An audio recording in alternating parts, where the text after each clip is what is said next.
मित्रांनो, आपण चर्चा करतोय ज्योतिषशास्त्र हे विज्ञान आहे की थोतांड आहे। आणि हे पाहताना आपण राशीचक्रावरती चर्चा सुरू केली आहे मित्रांनो। आणि मागचा जो व्हिडिओ बनवला आहे, यापूर्वीचा व्हिडिओ, तो एका श्रोत्याच्या कमेंटला उत्तर देण्यासाठी। आणि तो व्हिडिओ बनवताना मी तुम्हाला एक गोष्टही सांगितली आहे। नरेंद्र दाभोळकर यांच्या संदर्भात एक गोष्ट मी सुरू केली होती, ती गोष्ट आज आपण पूर्ण करणार आहोत।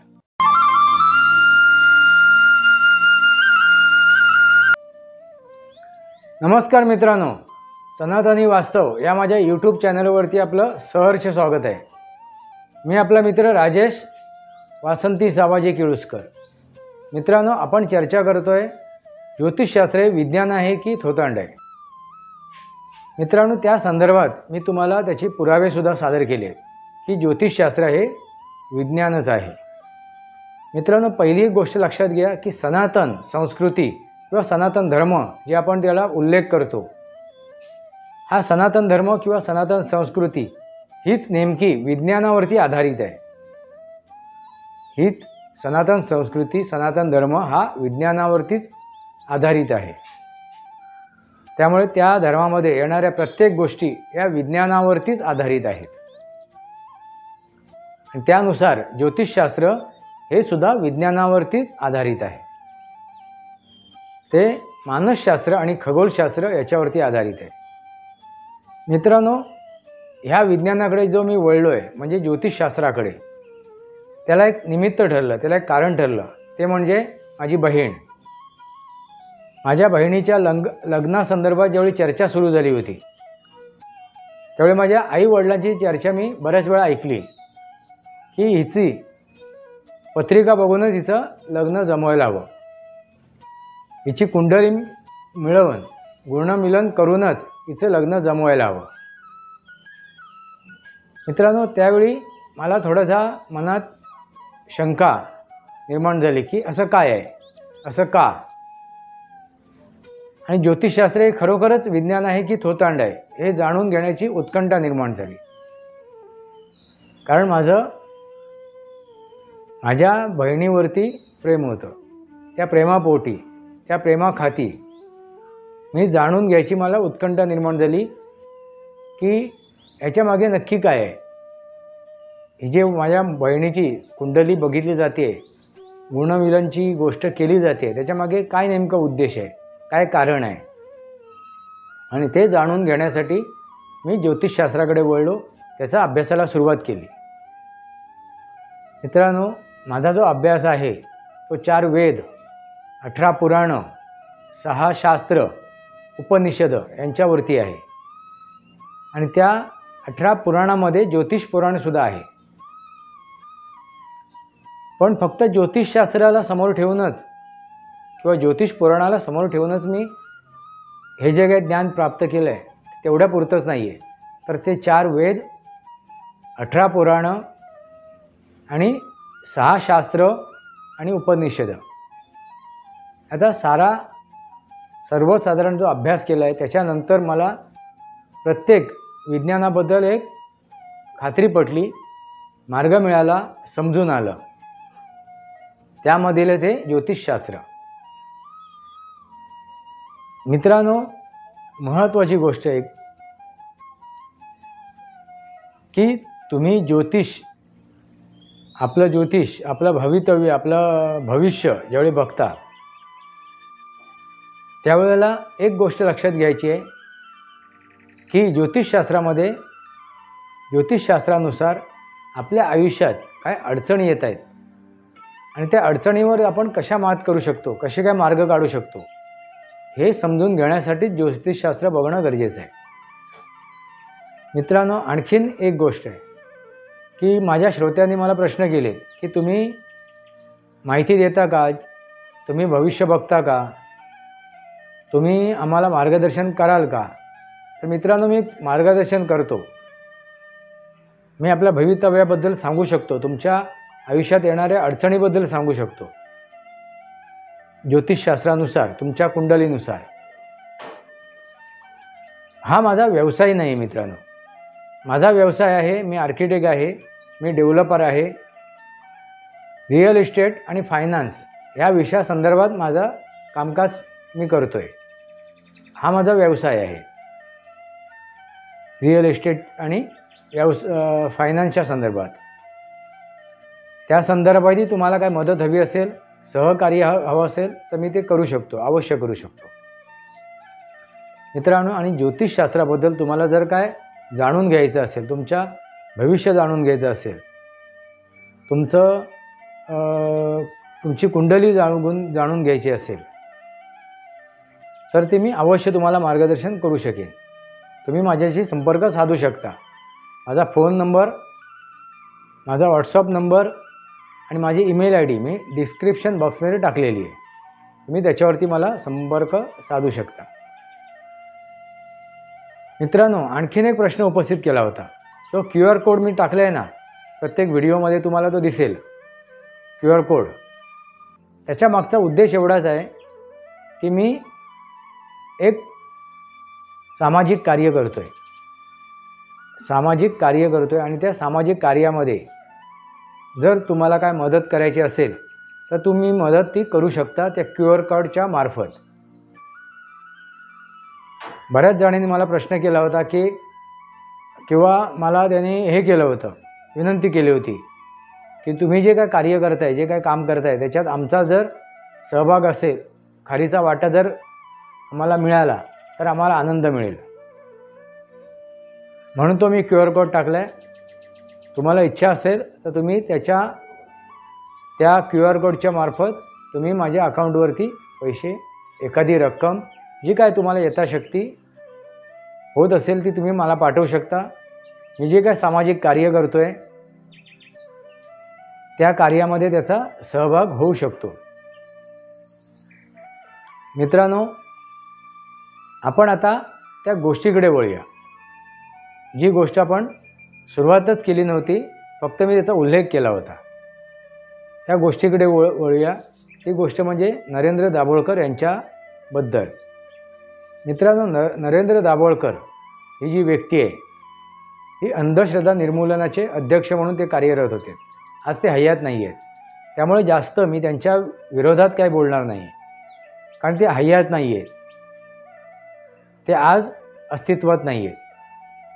त्यामुळे मला त्यांच्याबद्दल जास्त काय विरोधात बोलायचं नाही आहे. पण काही गोष्टी तुमच्या लक्षात आणून देणं गरजेचं आहे. कारण ज्या श्रोत्यांनी जो प्रश्न उपस्थित केला आहे, नरेंद्र दाभोळकर आणि श्याम मानव यांचे व्हिडिओ जाऊन पहा. त्यांना सांगू इच्छितो, ह्या व्यक्तींना अगदी जवळून ओळखतो, समजतो, जाणतो. आता ह्या श्याम मानवशी माझा काही संबंध आलेला नाही प्रत्यक्षात, पण नरेंद्र दाभोळकरांशी माझा प्रत्यक्ष संबंध आलेला आहे. मित्रांनो, ही व्यक्ती ज्यावेळी माझ्या गावात आली, कारण जो प्रसंग, जी गोष्ट मी सांगणार आहे ती माझ्या गावातली आहे. मित्रांनो, माझ्या गावात एक शंकराचं मंदिर आहे. त्या शंकराच्या मंदिराबाबत एक आख्यायिका होती, एक तिची रूढी परंपरा होती त्या गावामध्ये की त्या तिन्ही सांजनंतर, काळोख पडल्यानंतर त्या शंकराच्या मंदिरात कोणी जाऊ नये, अशी एक रूढी परंपरा निर्माण केली होती. त्या मंदिरात कोणी जाऊ नये रात्री, आणि त्या मंदिरात रात्रीचा दिवाबत्ती लावू नये. त्या मंदिरात रात्री कोणी त्या शंकराच्या पिंडीवरती जलाभिषेक करू नये. त्या मंदिरामध्ये कोणी रात्री जाऊन घंटानाद करू नये. त्या मंदिराच्या आसपासच्या परिसरामधील झाडी झुडपांची पानं, फांद्या तोडू नये, अशी तिथे एक रूढी परंपरा, अशी एक आख्यायिका होती. त्यामुळे तिथे आमच्या गावातले लोक त्या मंदिरात दिवसाढवळ्या तिथे जाऊन यायचे, दर्शन घेऊन यायचे. पण रात्री तिथे कोणी जायचं नाही. रात्री कुठे तिथे थांबू नये, वास्तव्य करू नये, नाहीतर त्याचा नुकसान होऊ शकेल, त्याचं वाईट होऊ शकेल, त्याला त्रास होऊ शकेल, अशी एक रूढी परंपरा होती, अशी एक आख्यायिका होती. मित्रांनो, त्या संदर्भात हे अंधश्रद्धा निर्मूलनवाल्यांनी म्हणजे नरेंद्र दाभोळकर यांनी त्यावेळी ते गावात आले होते आणि ते त्यांनी सिद्ध करून दाखवलं ही अशी गोष्ट कुठलीही गोष्ट नाही आहे, ही अंधश्रद्धा आहे, ही अंधश्रद्धा आहे. मित्रांनो, ही खरोखरच अंधश्रद्धाच होती. हा खोटेपणा होता, ही लबाडी होती, ही जी रूढी परंपरा होती ती. आणि त्यांनी ते करून दाखवलं. तिथे रात्री पहिल्या दिवशी त्यांनी तिथे रात्री दिवाबत्ती लावून दाखवली. दुसऱ्या दिवशी तिथे त्यांनी घंटानाद करून दाखवला रात्री तिथे राहून. तिसऱ्या दिवशी त्यांनी तिथे रात्री थांबून जल अभिषेक करून दाखवला. चौथ्या दिवशी तिथे ते राहून तिथे वास्तव्य करून दाखवलं त्याने. आणि आजूबाजूच्या झाडांची वनस्पतींची फांद्या पानं तोडून दाखवली. आणि त्यांनी सिद्ध केलं, बघा माझं काही नुकसान झालेलं नाही. आणखीन 2-3 दिवस ते गावामध्ये होते. आणि त्यांनी दाखवलं की असं माझं काही नुकसान झालं नाही, मला कोणताही त्रास झाला नाही. आणि ह्यापुढे जर झाला तर तुमच्या निदर्शनात येईल, तुम्हाला त्याची माहितीसुद्धा मिळेल. मित्रांनो, आणि तशीच नेमकी गोष्ट घडली. असा कोणताही प्रकार तिथे घडला नाही. मित्रांनो, माझा आक्षेप कशावरती आहे? तुम्ही म्हणाल आता त्यांनी तिथली अंधश्रद्धा तर दूर केली, मी ते मान्य केलं, पण माझा आक्षेप त्यांच्यावरती काय आहे तो तुम्हाला सांगतो. आता तिथे ह्यांनी ज्या गोष्टी त्यांनी तिथे केली, त्यावेळी मी त्यांना एक प्रश्न केला की बाबा तुम्ही इथलं वास्तव का सांगत नाही आहे, ह्याच्या मागे कारण काय आहे हे का सांगू शकत नाही आहेत, हे अंधश्रद्धा का निर्माण झाली? अंधश्रद्धा आहे ते आम्ही सिद्ध केलं, ह्याच्या पलीकडे आम्हाला काही बोलण्याचा गरज नाही आहे. पण हे बोलताना, हे सांगताना त्यांनी हिंदू देवी देवतांवरती टिप्पण्या केल्या. शंकराच्या पिंडीबद्दल टिप्पणी केली, त्या मंदिराबद्दल टिप्पणी केली. म्हणजे तुम्हाला सांगायचा उद्देश एवढाच आहे की त्यांनी हिंदू धर्माबद्दल तिथे अवाच्य भाषेत आपले विचार मांडलेत, चुकीच्या प्रकारे आपले वक्तव्य केलीत. मित्रांनो, तुम्ही हे ऐकलीसुद्धा असाल. हिंदू धर्माबद्दल, सनातन धर्माबद्दल ते वेळोवेळी चुकीच्या प्रकारे टिप्पण्या करतच आले आहेत. मी त्यांना प्रश्न केला की तुम्ही जर सनातन धर्माबद्दल, हिंदू धर्माबद्दल जर आपल्या टिप्पण्या करताय, जर त्याच्याबद्दल आपले मत प्रकटीकरण करताय, त्याला विरोध दर्शवताय, तसंच विरोध तुम्ही मुस्लिम धर्माबद्दल किंवा ख्रिश्चन धर्माबद्दल, शीख धर्माबद्दल, बौद्ध धर्माबद्दल का तुम्ही त्यांच्या रूढी परंपरांबद्दल का वक्तव्य करत नाहीत, त्यांना विरोध का करत नाहीत? त्यावेळी तेथे त्यांनी मौन धरलं, मौन धारण केलं. आणि हीच गोष्ट मला नेमकी खटकली. दुसरी महत्त्वाची गोष्ट मित्रांनो, ज्या गोष्टीसाठी मी त्यांना प्रश्न केला की ते नक्की काय, ही परंपरा, ही गोष्ट ही तिथे का निर्माण झाली, याच्या मागे कारण काय होतं, ते कारण मी त्यांना तिथे सांगितलं त्यावेळेला. मित्रांनो, त्या गावचा असल्यामुळे मी त्यांच्यावरती त्या ठिकाणी यापूर्वी हा निर्णय घेऊ शकलो असतो, की त्यांच्यासमोर ही गोष्ट आणू शकलो असतो की ही गोष्ट आहे, अंधश्रद्धा आहे. हे जे आपण म्हणतो रात्री तिथे जाऊ नये, रात्री ह्या गोष्टी करू नये, पण त्या गावातलं असल्यामुळे मला त्यावेळेला ती गोष्ट माझ्या मनाला धजावली नाही करण्यामध्ये. कारण गावातल्याने विरोध केला असता, तिथे भांडणं निर्माण झाली असती, माझ्या आईवडिलांपर्यंत त्या गोष्टी आल्या असत्या, माझ्या आईवडिलांना उत्तरं द्यावी लागली असती. पण एक गोष्ट एक चांगली झाली की हे अंधश्रद्धा निर्मूलनवाले येऊन गेले आणि त्यांनी ही गोष्ट समोर आणली. तोच धागा धरून नंतर मी सत्य समोर आणलं. काय सत्य होतं तिथलं? तर तिथे स्मगलिंग व्हायची. ही रूढी परंपरा जी निर्माण झाली त्याच्या मागे काय होतं, तर तिथे स्मगलिंग व्हायची. कसली स्मगलिंग? सोन्या चांदीची. कारण समुद्र सपाटीपासून ते मंदिर जवळच होतं, किनाऱ्यापासून ते जवळच होतं. समुद्र किनारा त्या मंदिरापासून जवळ होता. त्याच्या मागचा उद्देश म्हणजे तिथे स्मगलिंग होणं. मित्रांनो, तेथील त्या गावातील सरपंच आणि ग्रामसेवक यांनी मिळून कोणाला समर्थन केलं होतं, कोणाला साथ देत होते ते? तर त्या स्मगलरांना, ते स्मगलिंग करणाऱ्यांना. मित्रांनो, त्या बोटीवरती त्या बोटींवरती, जहाजावरती, त्या लॉन्चीवरती काम करणारे जे होते ना कामगार, त्यांना आमच्या गावामध्ये आळगे म्हणायचे. आणि म्हणायचे आळगे इलेत. ते केरळी होते.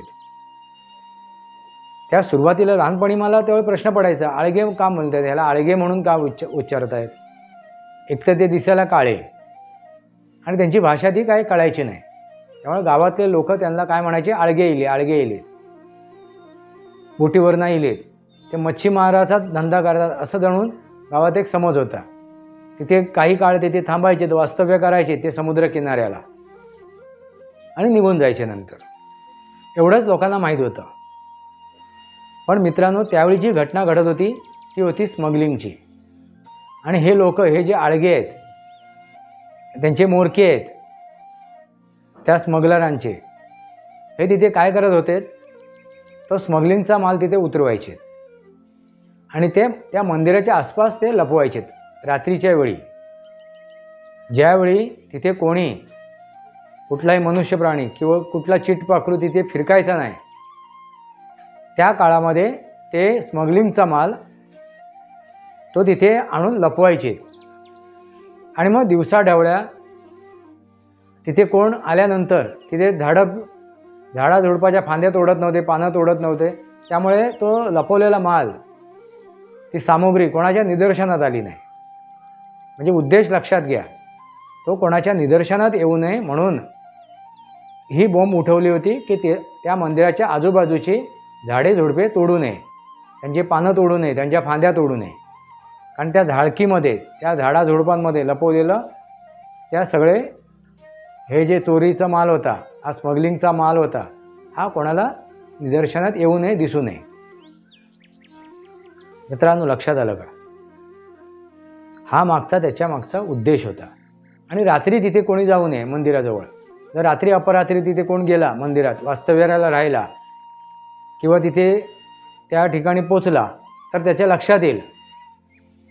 जर त्या ठिकाणी त्या वेळेला तो तिथे उपस्थित असताना जर अशा काय घटनाक्रम दिसल्या त्याला स्मगलिंगचा, तर तो तिथे बोंबाबोंब होईल आणि यांचं पितळ उघडं पडेल, यांची भांडी फुटतील. त्यामुळे ही गोष्ट काय केली होती, आख्यायिका तयार केली होती, ही रूढी परंपरा सुरू केली होती. मित्रांनो, लक्षात आलं का? याच्या मागचा उद्देश काय होता? त्या सरपंचाचा, त्या ग्रामसेवकाचा, त्या गावातल्या पुढारी नेत्यांचा, पुढारी नेते मंडळींचा उद्देश एवढाच होता की आपल्याला तिथे स्मगलिंग अगदी बिनधास्त करता येईल आणि स्मगलरांना मदत करायला आणि आपला वाटा घेता येईल. त्या स्मगलरांना मदत करून आपला वाटा आपल्याला मिळवता येईल, आपलं स्वार्थ आपल्याला साधता येईल. ते स्मगलिंग करत नव्हते. कोण? ते ग्रामसेवक आणि सरपंच. तर ते त्यांना साथ देत होते, समर्थन करत होते, त्यांना सहकार्य करत होते या स्मगलरांना, आणि आपला वाटा ते मिळवत होते. मित्रांनो, त्यानंतर काही काळानंतर तो त्या स्मगलरांना पकडलं गेलं होतं आणि हा सर्व धंदा बंद झाला होता. पण तरीसुद्धा ही गोष्ट कशी पुढे चालू राहिली. तो धंदा बंद झाला होता, स्मगलिंगचा धंदा बंद झाला होता, पण ही रूढी परंपरा मनात रुजली होती लोकांच्या. त्यामुळे ते पुढे चालू राहिली होती गोष्ट. ती गोष्ट नितांत आणि निरंतर ही गोष्ट चालू राहिली होती. कारण ती मनात एक धास्ती, भीती त्या गावकऱ्यांच्या मनात निर्माण झाली होती. ती खोडून काढण्याचा कोणी प्रयत्नसुद्धा केला नाही. कारण शेवटी काय, खोडून काढणं म्हणजे ही माहिती सांगणं. पण ही माहिती मी गोळा केली होती. असं नक्की का? असं काय घडते? कारण त्याचे धागेदोरे मला मिळाले होते. आणि ही ज्यावेळी मी गोष्ट गावासमोर ठेवली, त्यावेळी गावातल्या लोकांनाही त्याचं माहिती कळलं की यस, हेच कारण असणार. कारण तिथे काही लोकांना कधीतरी सोन्या चांदीचा तिथे काय मिळालं होतं, कधीतरी असं पडलेले तुकडे मिळाले होते. की अरे हां, अमुक वेळेला मला ते एक सोन्याचं बिस्कुट मिळालं होतं पडलेलं, किंवा एखादा कॉईन मिळालं होतं तिथे. असा तिथे मग चर्चा झाली आणि ती गोष्ट सिद्ध झाली की हां, हेच कारण आहे. मित्रांनो, अशा असंख्य कारणं असू शकतात. एखाद्या वेळेला आपल्या गोष्टी लपवण्यासाठी किंवा आणखीन अन्य कारणंसुद्धा. तशीच एक आणखीन एक घटना आहे राजापूरमध्ये, विहिरी संदर्भात. पायरीची विहीर, तिथे तुझा असाच एक घटना घडली होती. तिथे काय परंपरा होती, रूढी परंपरा होती, तर त्या विहिरीमध्ये पाणी आणायला जाताना किंवा पाणी काढताना पहिल्यांदा पाणी काढलं की तिथे एक देवस्थान होतं, त्या देवस्थानावरती ते पाणी अभिषेक करायचं त्या भांड्यातून, आणि मग पाणी आपण आपल्या घरी घेऊन जायचं. अशी एक रूढी परंपरा होती. आणि दुसरी परंपरा काय होती, पाणी काढताना पायऱ्यांवरती पाणी पडू नये, कारण ती पायऱ्यांची विहीर होती. पायऱ्याने उतरून पाणी काढलं जायचं, पण पायऱ्यांवरती पाणी पडू नये याची दक्षता घ्यायची. आणखीन एक परंपरा तिथे काय होती की त्याच्या अवतीभवती त्या विहिरीच्या बाजूला पाणी सांडू नये कोणी. आणि एक परंपरा होती की रात्री 3 सांजानंतर दिवाबत्ती लागल्यानंतर त्या विहिरीवरती, त्या पाणवठ्यावरती कोणी जाऊ नये पाणी आणण्यासाठी. अशी तिथे एक रूढी परंपरा होती. मित्रांनो, तिथे सुद्धा या अंधश्रद्धा निर्मूलनवाल्याने तीच गोष्ट केली आणि त्यांनी सिद्ध करून दाखवलं की आम्ही त्या जे काय तिथे देवस्थान आहे त्या देवस्थानावरती आम्ही पाणी जलाभिषेक करणार नाही, आणि ते पाणी आम्ही आधी पिऊन दाखवणार. आणि जलाभिषेक न करता त्यांनी ते पहिलं पाणी पिऊन दाखवलं, वापरून दाखवलं. त्या विहिरीच्या पायऱ्यांवरती पाणी ओतून दाखवलं, त्या विहिरीच्या अवतीभोवती पाणी फेकून उडवून दाखवलं, शिंपडून दाखवलं, आणि रात्रीचं सुद्धा पाणी काढून आणून दाखवलं. मित्रांनो, आणि तिथे सुद्धा त्यांनी त्या देवस्थानाबद्दल, त्या रूढी परंपराबद्दल बोलताना अवाच्य भाषेत किंवा चुकीची वक्तव्य केलीत. हिंदू धर्माला, सनातन धर्माला टार्गेट केलं. मित्रांनो, त्यावेळी ते येऊन गेले, त्यावेळेला मी तिथे गेलो नव्हतो, पण त्यानंतर ज्यावेळी मी तिथे गेलो, मला ज्यावेळी माहिती मिळाली की अशा अशा ठिकाणी ही गोष्ट घडलेली आहे, आणि मी तिथे थांबलो, राहिलो. आणि त्यानंतर मी तिथे त्या एरियाचं मी काय केले, परीक्षण केलं. लोकांकडून, गाववाल्यांकडून माहिती मिळवली, जुन्या लोकांकडून माहिती मिळवली, आणि त्याच्यातून मी एक निष्कर्ष काढला. आणि तो निष्कर्ष असा आला की पहिल्यांदा म्हणजे जी रूढी परंपरा होती, म्हणजे पाणी काढताना पायऱ्यांवरती पाणी पडू नये, त्याला कारण का, तर त्या पायऱ्यांवरती पाणी पडलं तर ते पाणी कुठे जाईल, विहिरीत जाईल, म्हणजे दूषित पाणी विहिरीत परत जाईल, असा माझा निष्कर्ष होता. दुसरा निष्कर्ष काय होता की ते पाणी काढल्यानंतर त्या देवस्थानावरती जलाभिषेक करावा. ज्यावेळी मी त्या देवस्थानाला निरखलं आणि त्यापासून काही अंतर मी चालून गेल्यानंतर मला कळून आलं की तिथे एक असा पाट केला होता, अशी एक मार्गक्रमणिका केली होती पाणी वाहून जाण्यासाठी. तिथे जे पाणी आपण ओतायचो, जे तिथले गावकरी पाणी ओतायचे, पहिलं घडा पाण्याचा भरल्यावरती, ते पाणी तिथे वाहत जायचं आणि आजूबाजूच्या झाडांना पाणी मिळायचं. आणि तिथे अनेक असे झाडं लावली होती. आणि तिथे एक आख्यायिका होती की आजूबाजूच्या झाडांची पानं तोडू नयेत, फांद्या तोडू नयेत अमुक वेळेला जाऊन, आणि त्या झाडांची पानं किंवा फांद्या हत्याराने तोडू नये, अवेळी तोडू नये, आणि प्रमाणाच्या बाहेर तिथे झाडतोड करू नये, अशी सुद्धा तिथे एक हे होती, रूढी परंपरा होती. त्यावेळी मी जाणून घेतल्यानंतर लक्षात आलं की तिथे अशा बऱ्याच वनस्पती होत्या जे आयुर्वेदामध्ये त्याचं आपण उपयोग करून घेऊ शकतो. आयुर्वेदामध्ये अशा तिथे वनस्पत्या होत्या, आणि अशा त्या वनस्पत्यांना ते पाणी मिळायचं, त्या वनस्पत्यांना त्या पाण्याचा लाभ मिळायचा, आणि चांगल्या प्रकारे, चांगल्या तऱ्हेने ते तिथे फुलल्या होत्या, समृद्ध झाल्या होत्या. मित्रांनो लक्षात घ्या, आजूबाजूच्या झाडांना पाणी मिळण्यासाठी, त्या वनस्पत्यांना पाणी मिळण्यासाठी ही एक उपाययोजना होती, एक निमित्त होतं. त्या देवस्थानावरती जलाभिषेक करणे, एका घड्याने, एका हंड्यातला, एका कळशीतलं किंवा एका मडक्यातलं पाणी, हे दोन आहेत. दुसरी गोष्ट की आजूबाजूला पाणी ओतू नये, कारण ते पाणी ओतल्यानंतर परत विहिरीत कडे जर बायकांनी कामं केलीत, कपडी धुणी भांडी घासलीत, तर ते पाणी परत विहिरीत जाऊ शकते. म्हणून तो एक नियम होता की विहिरीच्या आजूबाजूला कोणी पाणी ओतू नये.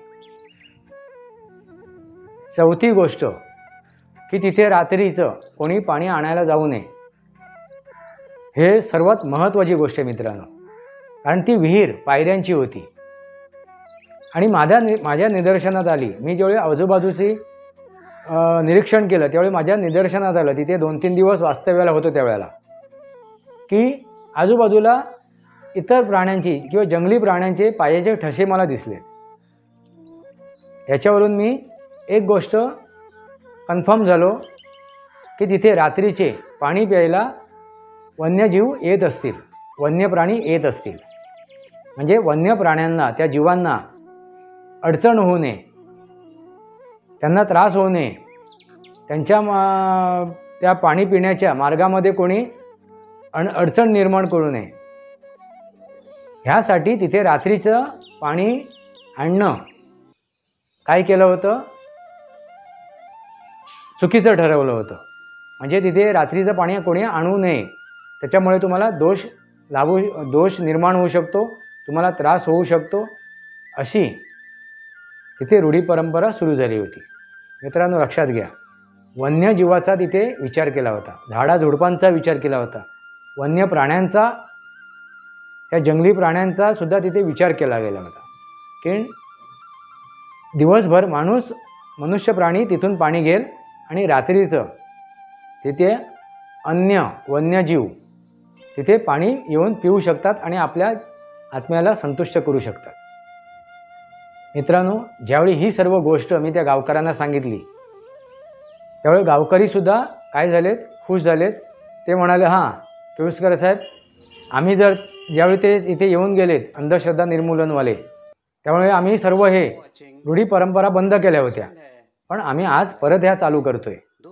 त्याच्यामागचं विज्ञान, त्याच्यामागचं कारण, त्याच्यामागचा उद्देश आमच्या आता लक्षात आलेला आहे. आणि त्या उद्देश लक्षात आल्यानंतर आम्ही त्यानुसार आता ही रूढी परंपरा परत सुरू केलेली आहे. मित्रांनो लक्षात घ्या, त्या रूढी परंपरामुळे परत सुरू केल्यामुळे ते जिथे देवस्थान आहे त्या देवस्थानावरती पाणी ओतल्यामुळे, तो जलाभिषेक केल्यामुळे त्या झाडांना पाणी मिळायला लागलं. रात्रीचं पाणी आणण्याचं बंद केल्यानंतर तिथे वन्यजीवांना कुठे अडचण आली नाही. आणि त्या मधल्या काळामध्ये ज्यावेळी रात्रीचं तिथे पाणी कोणी आणायला गेल्यानंतर त्यांच्या लक्षातही आलं की ते वन्यजीव येऊन जात आहेत, पाणी प्यायला येऊन जात आहेत.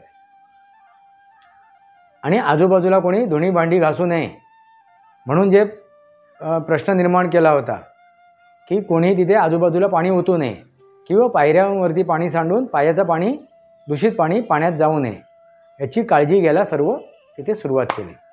मित्रांनो लक्षात आलं का, नुसतं आपण एखाद्याला दोष देण्यात अर्थ नाही आहे. तो दोष निर्माण का झाला, त्याच्या मागची कारणं काय आहेत हेही सांगणं गरजेचं आहे. बऱ्याच वेळेला काळ, वेळ आणि परिस्थितीनुसार दोष निर्माण होतात किंवा त्या गोष्टी निर्माण केल्या जातात. काळ, वेळ आणि परिस्थितीनुसार ही गोष्टसुद्धा सांगणं गरजेचं आहे. ही गोष्टसुद्धा निदर्शनात आणून घेणं गरजेचं आहे. फक्त तुम्ही काय करताय, विरोधाला विरोध करताय, एकाला दूषणं देत आहेत, म्हणजे तुम्ही सनातनला शिव्या घालताय, सनातनबद्दल बोलताय.